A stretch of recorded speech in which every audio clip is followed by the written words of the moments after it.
Salam əziz izləyicilər, hər birinizi salamlayıram, hər birinizi xoş gördüm. İstədim bugünkü mövzumu qısa da olsa belə bir mövzuya vaxt ayırım, sizlərlə bölüşüm. Yəni, niyə görə eyni hərəkətlər eləyərkən eyni nəticəyə həmişə gəlirik, fərqli nəticəyə gəlmirik? Çünki lövhədə yazmışam, indi sizə başlayacağım. Bütün nəticələr hərəkətlə bağlıdır. Yəni, hərəkətsiz nəticəyə nail olmaq olmur.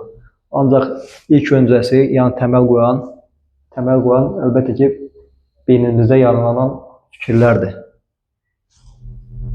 İnsan beynində yaranan fikirlər hamısının təməlini qoyan yəni, katalizator olaraq budur.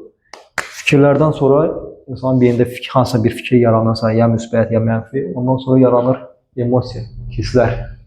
Bu emosiya, hisslər fikirsiz də çox yaranmır. Özünüz fikirləşin. Birinci fikir yaranır, ya müsbət, ya mənfi. Ondan sonra hansısa hisslər yaranır, ya müsbət, ya mənfi.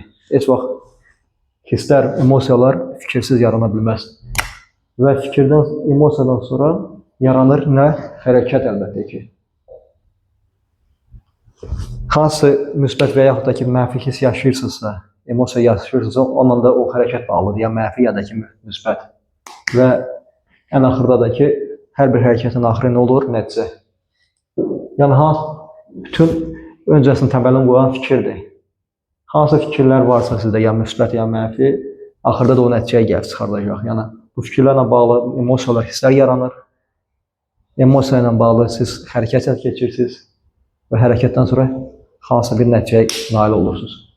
Yəni, təməl qoyan, fundamentin qoyan, əlbəttə ki, insanın beynində yaranan fikirlərdir. Və yaxud da o fikirlərə əsaslanaraq hisslər yaranır, emosiyalar yaranır. Ondan sonra hərəkətə keçir insan o hisslərlə bağlı. Hərəkətdən də sonra əlbəttə ki, nəticə. Hansı bir nəticə nail olacaq insan, yəni hamısı o fikirlərdən, emosiyadan asılıdır. Yəni, hər bir nəticə insanın birinci beynində yaranır. Yəni, hərəkəti keçməmiş, hisslər yaşamamış, hamısı beynində proqramlaşdırır.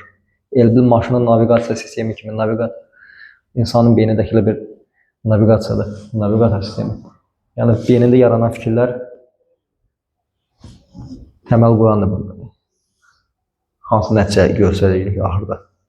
Yəni, qısa da olsa istədim bunu lövhədə yazım, sizlərə başa düşün. Birinci demək fikirdir, beynimizdə yaranır. Sonra o fikirlərlə əsaslanaraq hisslər yaranır, emosiyalar yaşayırıq biz.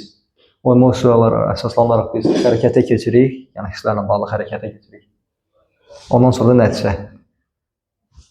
Demək, ən birinci fikir, başımıza yaranan fikirlərdə, axırda da hansı fikir yaranırsa, axırda da nəticəyə gəlir. Çox sağ olun, əziz izləyicilər. İnşallah Allahın hökmü ilə, əmri ilə görüşərik, sağlıqla qalın. Görüşərik inşallah.